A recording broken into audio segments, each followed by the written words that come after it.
Please insert your saved character disc from any of the first 3 Quest for Glory games into the disk drive, so that your hero can make the journey to Quest for Glory, Shadows of Darkness.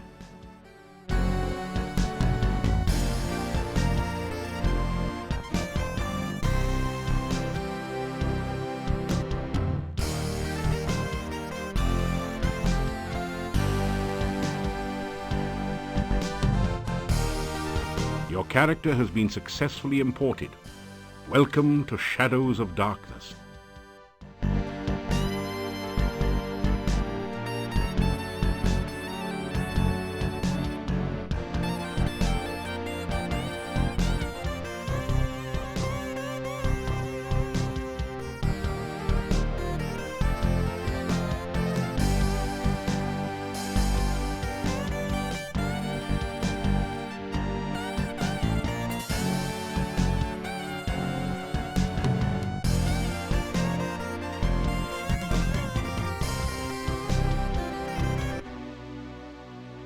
You awaken from nightmares of flying and falling. You find yourself in this strange place, the only illumination, an eerie green glow. You've lost your weapons and the contents of your backpack somewhere during the journey. All you have are the clothes and armor on your back. This leaves you with 4 burning questions. Where are you? How did you get here? Who brought you here? And how in blazes can you get out of here? No, make that 5 burning questions. What city did your luggage end up in this time? You are in a large cave, dimly lit by glowing lichen on the walls. Strange, irregular outcroppings of stone grow from the ground, looking like the skeleton of some enormous beast. Here and there, petrified human bodies seem to grow half in, half out of the floor and walls.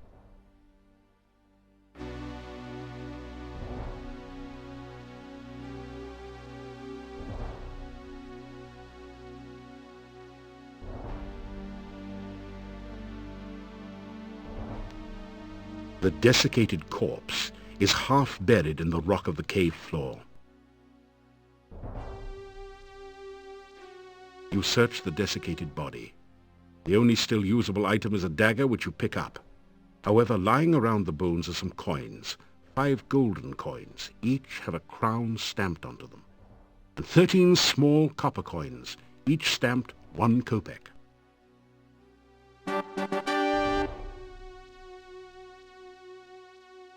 The deteriorated corpse has grown part way into the cave wall. A brief search reveals a piece of hard grey rock, which you take, and some coins, 3 crowns and 13 kopecks.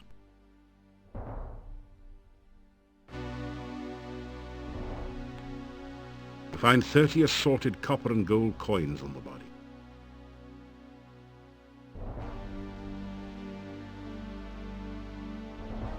The torch is firmly embedded in its holder. This is some kind of altar to the Dark One. The top is covered with sand. Torch holders flank the altar to provide light for nameless rites and unspeakable rituals. You take the torch.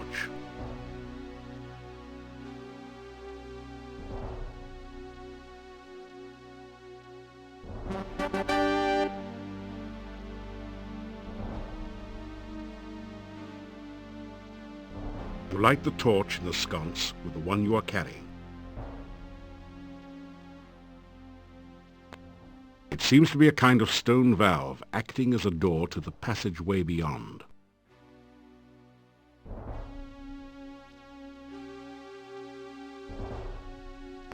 You force the sphincter open with your dagger and pass through. You've made it into a large chamber. Stone valves, like the one you just passed through, apparently block 3 other passageways. There is a huge stone altar in the center of the room, and an exit to the south.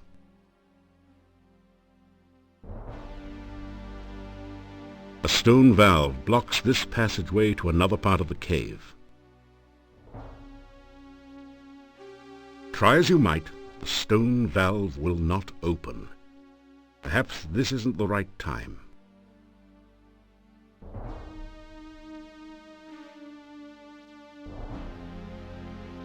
The rough stone altar is covered with dark stains as of blood long since dried to powder.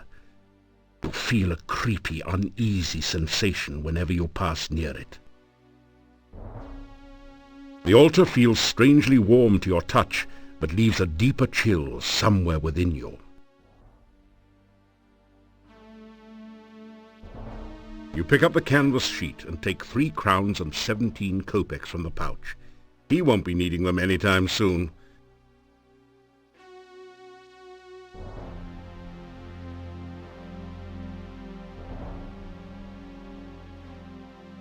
You can see the entrance to a large cave at the bottom of the pit.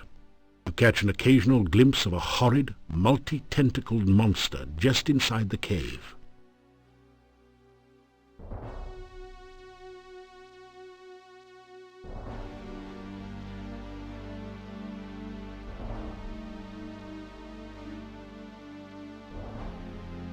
A heavy rope bridge spans the deep chasm.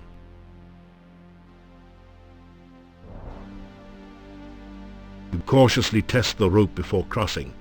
It feels as though it's firmly anchored on both ends of the chasm. A rope might be useful, but it's firmly attached on both ends. You think about cutting it loose, but then decide that you may have to come back this way again. It would be nice work if you could get it, but you don't know a flying spell. The best you can do is to levitate, but that just takes you up and down, unless you can find a way to let the wind help you.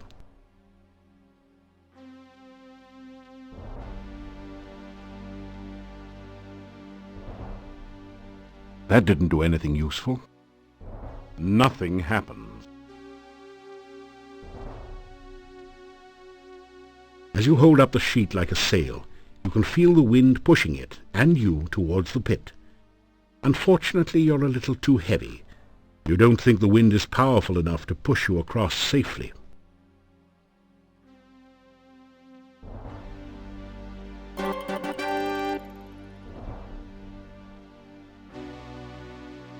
You just barely made it across the pit.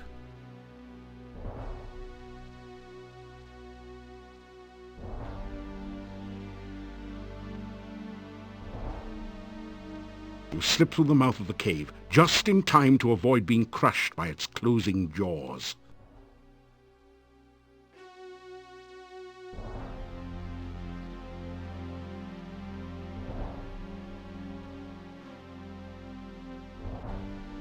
You are alive! Only one person has ever walked away from there before. Who are you? How did you get here? Oh, there are so many questions I want to ask you, but I have to get home quickly. It is so dangerous out at night in Mordavia.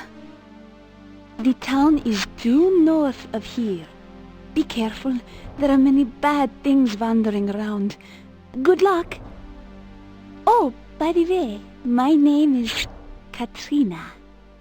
I hope we meet again sometime. Farewell.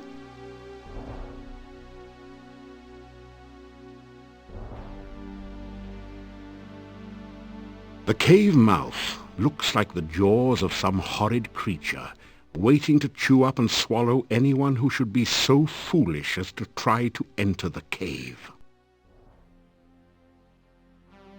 The icky, greasy, grimy goo flows close beneath your path at this point. Rocks have formed an island within the goo. The archway above the path is inscribed with 8 arcane symbols. You recognize 7 of them.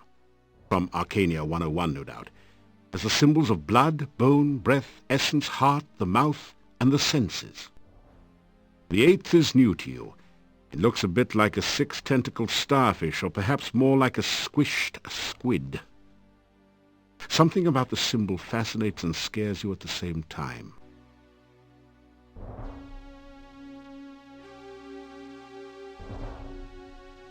This symbol looks like a six-armed starfish, or perhaps like the tentacles of an octopus.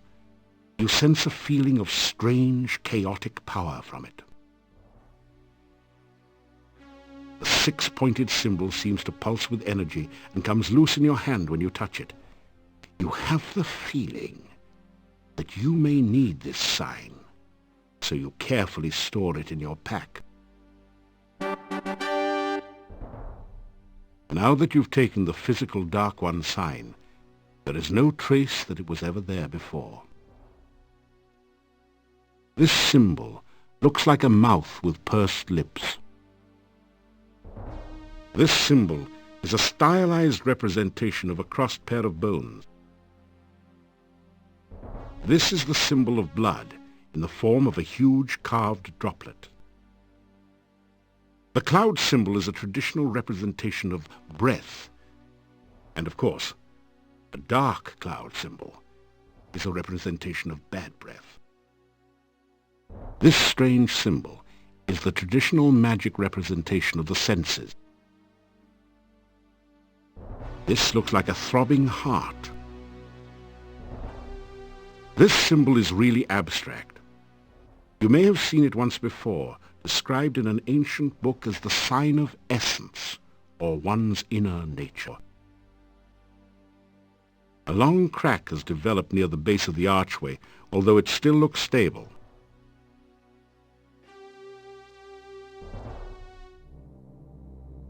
A pool of sticky, greasy-looking slime dominates this area below the cave.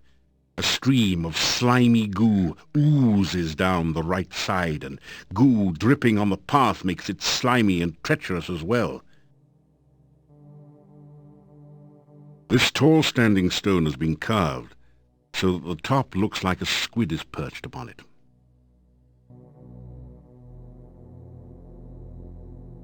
The path is dripping with slimy goo. You're having a hard time maintaining your footing on it.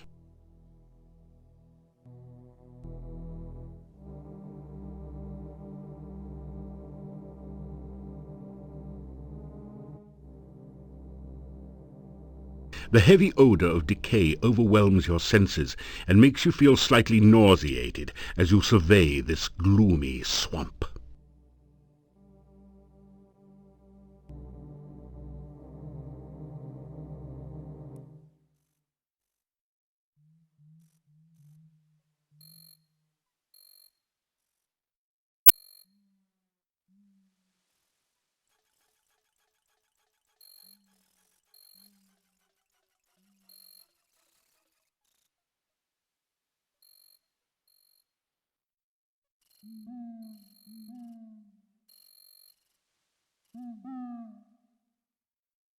Just past the hill you can see cultivated fields and a walled town.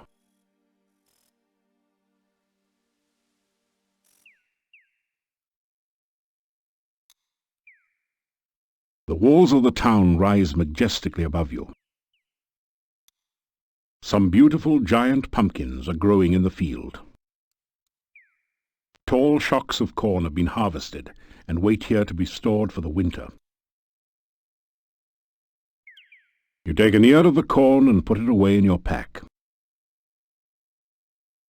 The villagers have erected a scarecrow to keep birds away from the newly harvested corn. You can't take the scarecrow. That would be strawberry. You've never been very good at making pumpkin pie. An old stump by the side of the road makes a convenient resting place for passers-by. You find 5 crowns that someone hid in the hollow stump. They're covered with mold and dirt, and have obviously been long since forgotten.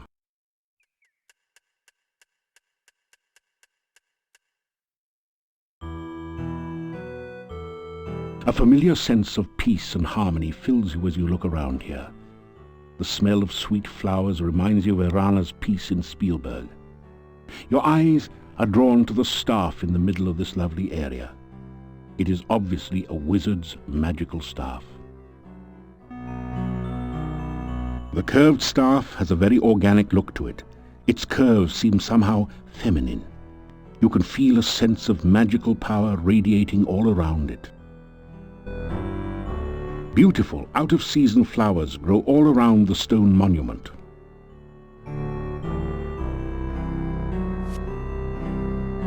You pick some flowers and put them away.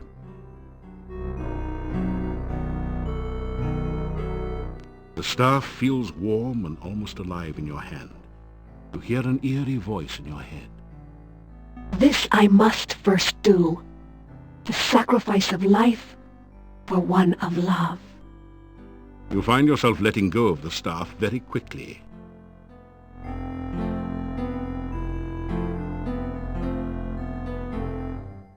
You! How did you get here? Why are you here? Few strangers come to Mordavia. I am the Burgomeister. It is my job to know everyone and everything that goes on here.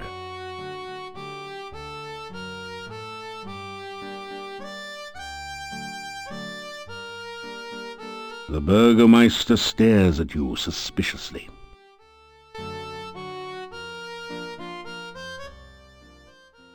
My name is Dmitri Ivanov. I am the Burgomeister of this town. Mordavia is a valley surrounded by mountains. There used to be a road which led from here, but heavy rains have created a swamp at the base of the mountain south of here. No wagons can get you in or out, nor can any person, except perhaps you. This is the town of Mordavia. There is an inn and a shop down the street where you can spend the night or get some supplies and be on your way. The sooner you leave, the better for all. There are many dangers in Mordavia, and we certainly do not need a stranger to stir up new troubles. The Hotel Mordavia has rooms and food. It is a safe place to spend the night.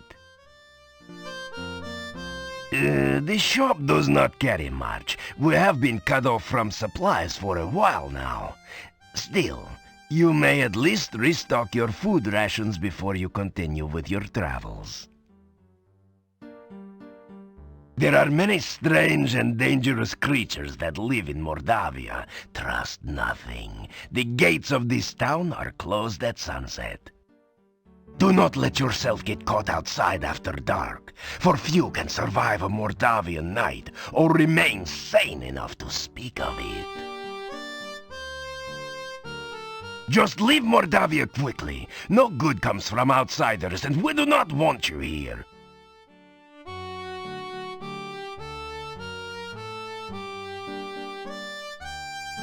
You tell the Burgomeister about how you came here. Do you expect me to believe such a story? That you could walk out of that cave alive? That the cave would be open? Tell me no more lies. Leave here quickly. Go, and soon.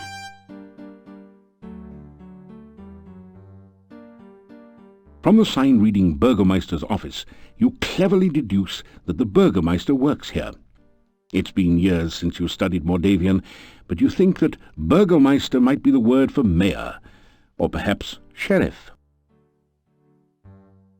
The sign reads General Store.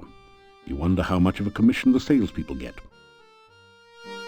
The sign simply reads Inn. Guess that means you should go in.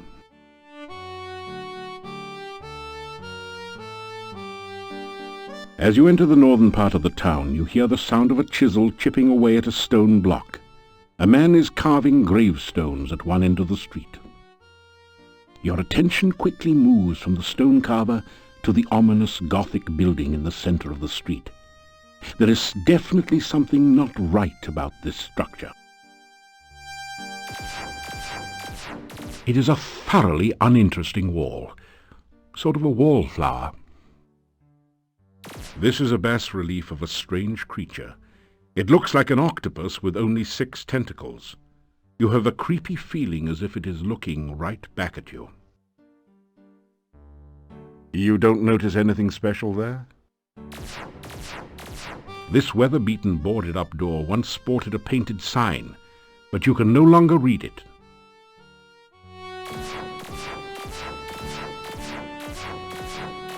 From the hump on his back to his twisted body, this is either the Hunchback of Notre Dame, a mad scientist's lab assistant, a gravedigger, or an Elvis impersonator.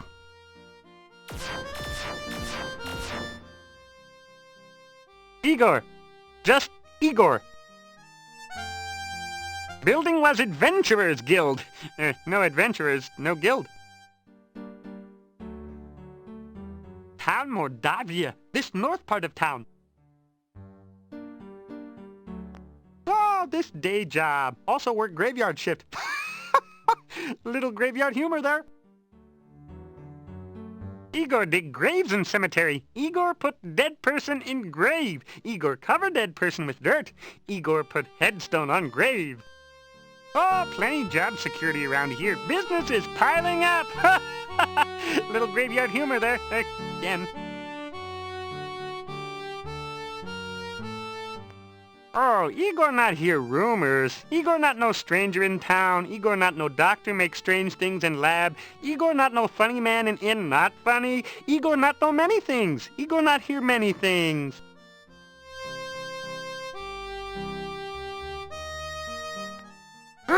Bad building. No go there. Bad, bad, bad.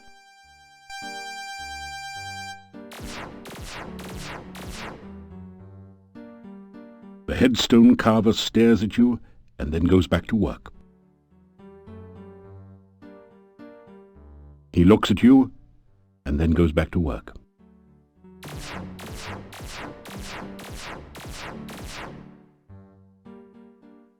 The door is locked. It's completely silent beyond the door. You're not strong enough to force the door. It's an advertisement for Igor's headstone business.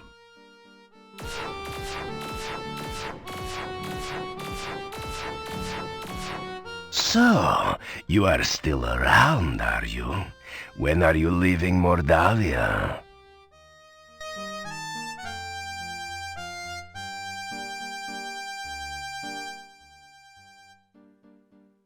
It is my duty to protect this town. If anything unusual happens around here, I will know whom to blame. That staff was brought here many years ago. It was placed in the town center as memorial to the magic user Irana. That building was abandoned many years ago.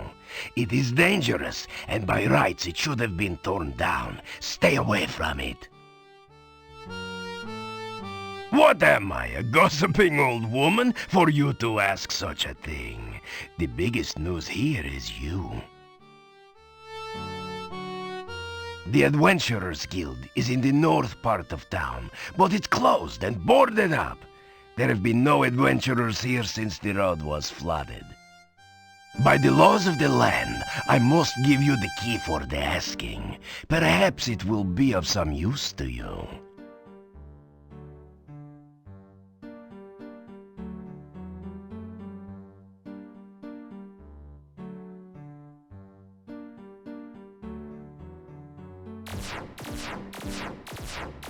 You unlock the door using the key the Burgomeister gave you.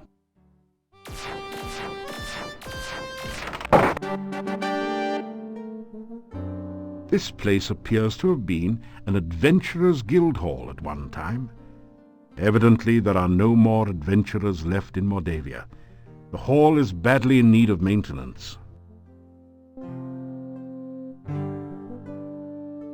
This desk holds the adventurer's logbook, a quill pen, and an inkwell.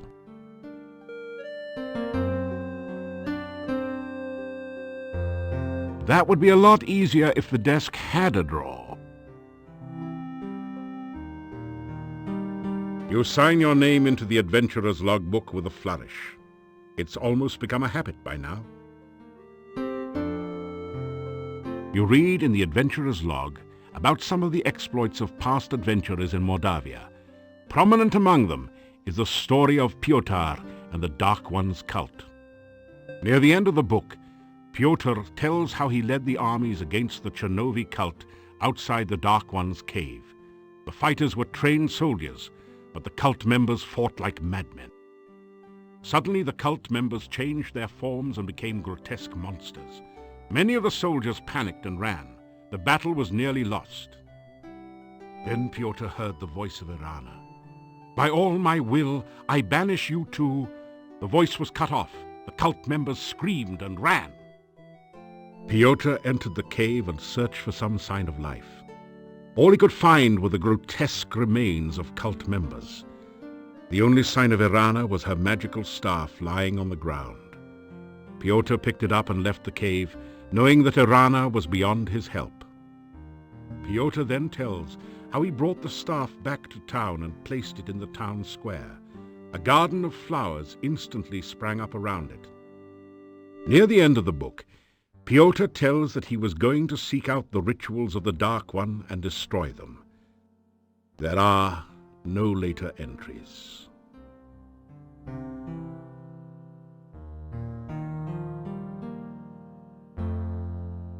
The painting shows a proud-looking adventurer standing on an obviously defeated dragon. It might have had more impact if the dragon wasn't just as obviously winking. The plaque says, "Wish you were here in Silmeria, Dunstan." The portrait of an adventurer long gone hangs on the wall here. A small plaque at the base reads, "Pyotr, Paladin." This place appears to have been an adventurers' guild hall at one time. Evidently there are no more adventurers left in Mordavia. The hall is badly in need of maintenance. There are a number of books on the shelf, including Hero Magazine's Golden Guild Guide to Mordavia, Flora, Fauna, and Folklore.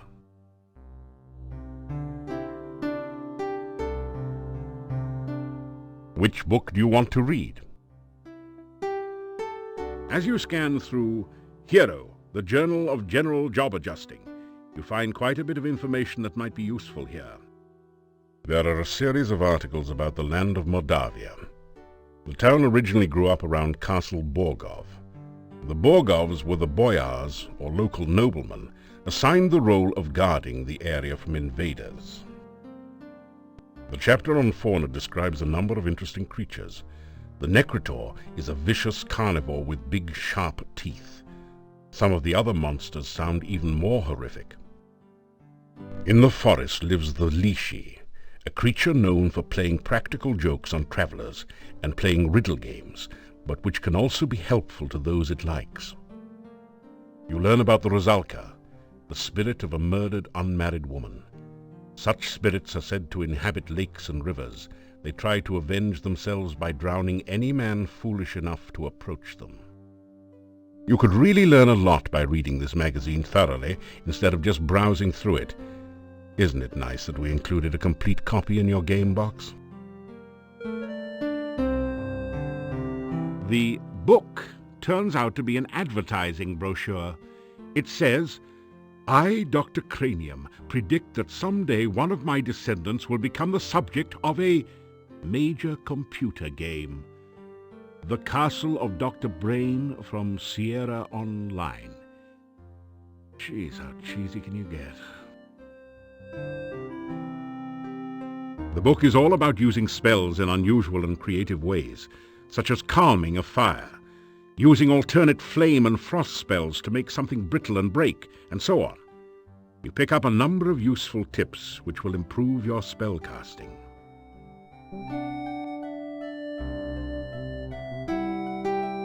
You read through the book on spellcasting techniques again. It hasn't changed. This book teaches the ancient Oriental art of Talk Fu. How to overcome opponents by attacking them with the unpronounceable names of martial arts forms and confusing them with fortune cookie wisdom. You get lost somewhere between karate and kuksul.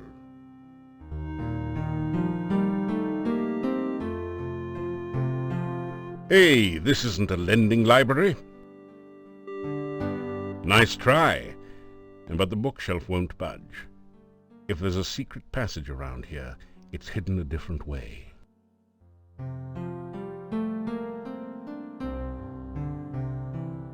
Some round metal weights lie neatly stacked on the floor. I better hope Dr. Cranium doesn't see them. He'd probably invent the cannon and upset the balance of power. This is either some sort of diabolical device or an exercise machine.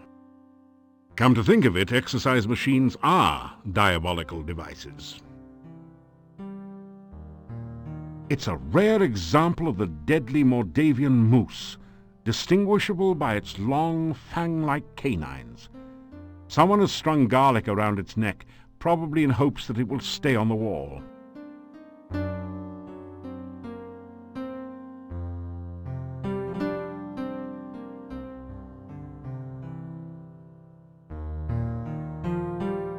Your legs are too stiff and sore to use this right now.